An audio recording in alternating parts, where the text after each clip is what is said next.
L'Europe ne serait pas capable de se défendre contre Poutine sans l'Ukraine. Ce sont les commentaires surprenants faits par le président ukrainien Volodymyr Zelensky lors d'une interview avec le média polonais ONET ce mois-ci. Zelensky ne dit pas que l'Europe est un partenaire faible. Au lieu de cela, il pointe une combinaison du reste de l'Europe, ayant vécu en paix pendant si longtemps, et de la brutalité débridée que Poutine a montrée dans son opération militaire spéciale pour faire un point clair. L'Europe n'est pas prête pour le combat. Au moins, elle n'est pas prête si elle ne travaille pas aux côtés de l'Ukraine, qui a passé près de 3 ans à défendre courageusement contre la Russie et à éroder l'une des plus grandes puissances militaires du monde. Les commentaires audacieux du président ukrainien soulèvent certaines questions. Zelensky a-t-il raison ? Le reste de l'Europe s'effondrerait-il sous la puissance des forces d'invasion de Poutine, ou le continent est-il capable de résister à un leader déchaîné, qui a montré qu'il est aussi prêt à tuer son propre peuple qu'il l'est son ennemi, juste pour atteindre ses objectifs ? Avant de chercher une réponse, analysons en détail les propos exacts de Zelensky.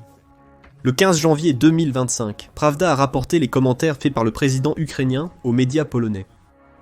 Zelensky avait été questionné sur l'éventualité que le conflit ukrainien prenne fin avec l'élection de Donald Trump comme président américain. Sa réponse met en évidence qu'il croit être la plus grande menace pour Poutine et ses ambitions. « Je suis sûr que la Russie craint les États-Unis, craint la Chine et craint une Europe unie », a-t-il dit à l'agence de presse polonaise. L'Europe ne peut pas faire face à la grande armée russe sans l'aide de l'armée ukrainienne. La Russie a plus d'armes, de gens, et est plus brutale que les Européens, a-t-il ajouté. Poutine pense qu'il peut vaincre l'Europe, mais craint les États-Unis. Zelensky ne dit pas cela comme une critique de l'Europe en tant que continent. Il souligne plutôt que la majorité de l'Europe n'a pas connu de guerre de l'ampleur de celle menée par Poutine contre l'Ukraine depuis des décennies. La plupart des Européens vivent dans une démocratie, dit le président ukrainien, et ils ne savent pas ce qu'est la guerre. Zelensky a un point de vue. La plupart des quelques nations européennes qui ont été impliquées dans des guerres au cours des dernières décennies n'ont pas été contraintes de se battre sur leur propre sol. Le Royaume-Uni a participé aux campagnes en Irak et en Afghanistan après les attentats du 11 septembre 2001. Cependant, dans les deux cas, la Grande-Bretagne elle-même n'a jamais été envahie ou directement menacée par ces pays adverses. La guerre avec la Russie serait différente. Elle verrait les forces de Poutine envahir l'Europe, appuyées par des milliers de chars, des frappes constantes de missiles et de drones, et la menace perpétuelle d'armes nucléaires. L'Europe, selon Zelensky, est mal préparée pour ce type de guerre. Selon Zelensky, le pire est que Poutine est conscient de cette réalité. Poutine le sait et en parle autour de lui. Il passera donc vite à autre chose si l'Ukraine ne résiste pas. C'est un fait, conclut Zelensky. Il délivre ici un message glaçant. Si l'Ukraine s'effondre, elle ne sera que la première, et le reste de l'Europe suivra. D'une part, les commentaires de Zelensky peuvent être perçus comme une tentative d'obtenir davantage de soutien de ses homologues européens. Il y fait allusion lui-même, se référant constamment à l'Ukraine, en termes de meilleure défense que l'Europe a contre les forces d'invasion de Poutine. Selon Politico et Pravda, le président ukrainien a déclaré que la réponse à toutes les questions se trouve dans l'affirmation que l'Europe n'est pas prête. Si vous êtes certain que les Russes iront plus loin, renforcez au maximum l'Ukraine, augmentez votre production militaire nationale. En somme, l'Europe doit fabriquer davantage d'armes pour aider l'Ukraine à repousser les forces de Poutine. Cependant, Zelensky pourrait tenter d'alerter un continent qui a trop longtemps toléré la tyrannie de Poutine en Russie. 2 décennies à sous-estimer la brutalité et l'impérialisme de Poutine ont conduit l'Europe à s'adoucir.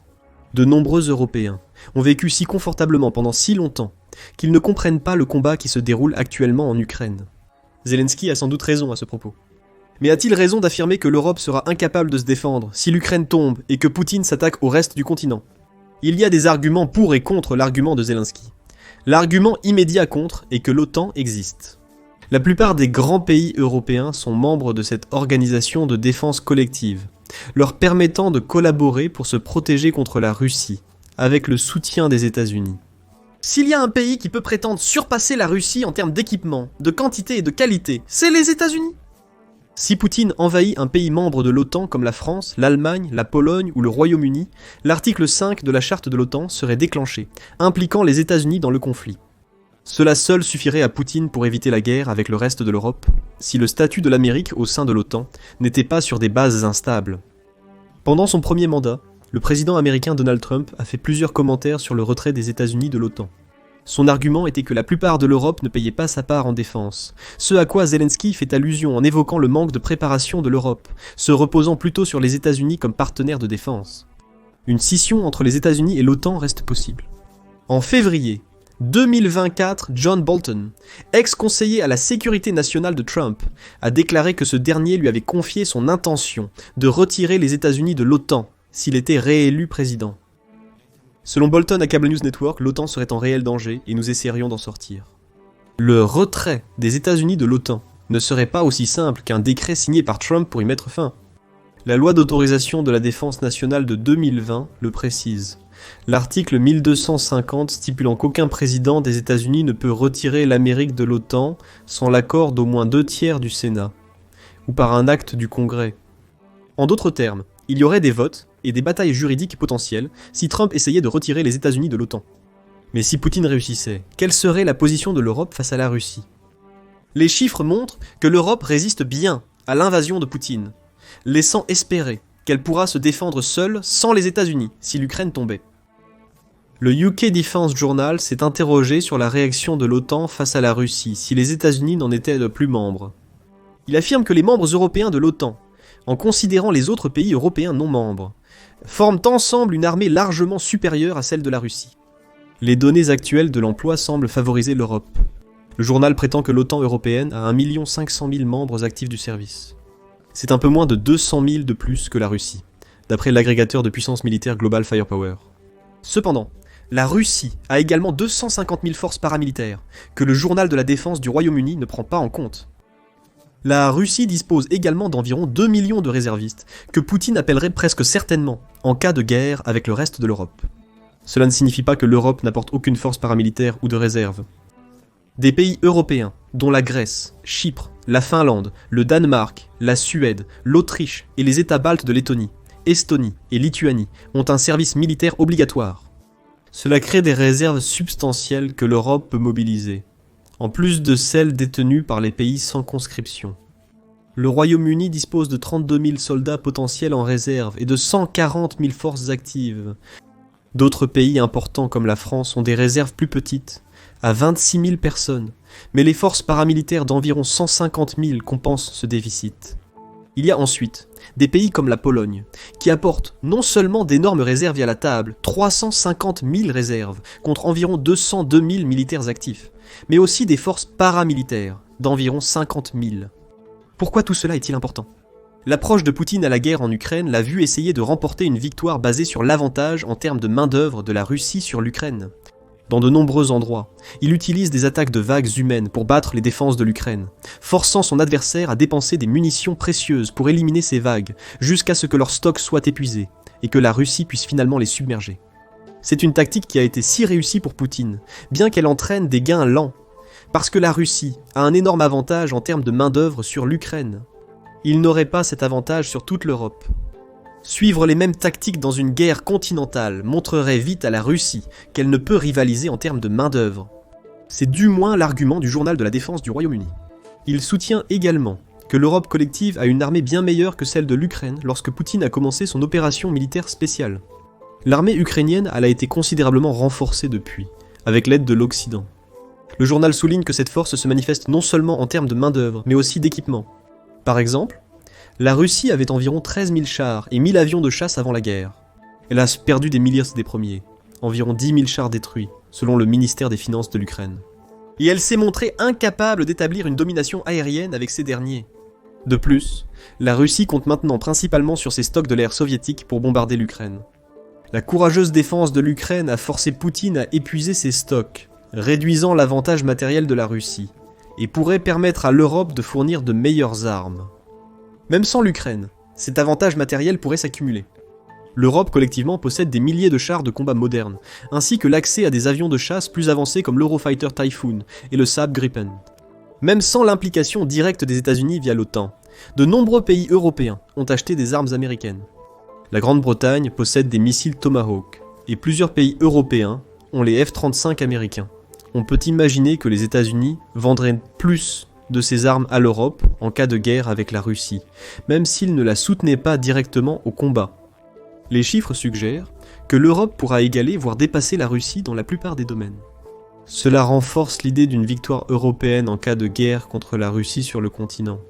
Mais si c'est le cas, Pourquoi Zelensky affirme-t-il avec force que sans l'Ukraine pour combattre, l'Europe serait impuissante face à la Russie ? La réponse se trouve en grande partie dans l'expérience de l'Ukraine face à Poutine, notamment concernant la question de la main-d'œuvre. L'Europe a un avantage numérique global sur la Russie en termes de troupes, mais Poutine déploie aussi des soldats non russes.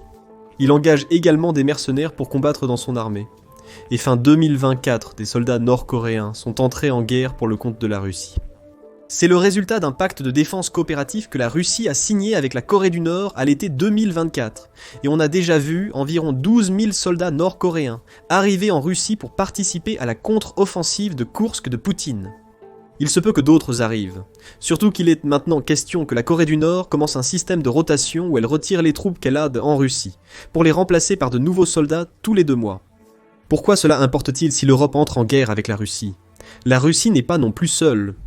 La Corée du Nord est loin d'être la superpuissance militaire qu'elle aimerait faire croire au monde. Son équipement est vétuste, et ses soldats sont moins bien formés que ceux des armées occidentales modernes. Mais ce que l'armée du pays a en abondance, ce sont des personnes, un stupéfiant, 1,2 million, dans son armée active, ainsi que 560 000 réservistes et 100 000 forces paramilitaires. Poutine n'aurait pas besoin que les soldats nord-coréens soient compétents pour combattre l'Europe. Il les utiliserait comme chair à canon, donnant à Kim Jong-un de l'argent et des secrets militaires pour qu'il continue à en envoyer, affaiblissant les défenses de l'Europe. L'avantage de main-d'œuvre du continent s'évanouit, le contraignant à mener la même guerre brutale que l'Ukraine a affrontée ces 3 dernières années.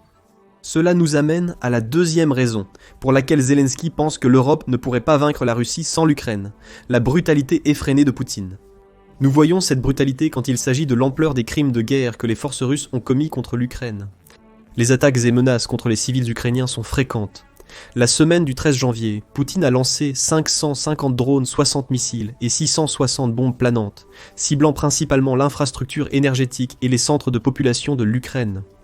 En seulement une semaine d'attaque, depuis le début de cette opération militaire spéciale, Poutine autorisait déjà ses troupes à commettre des crimes de guerre. La violence illégale, le pillage et les menaces contre les civils étaient courants à Kharkiv, Kiev et dans les zones de l'Ukraine occupées par les Russes pendant les 2 premières semaines de l'invasion.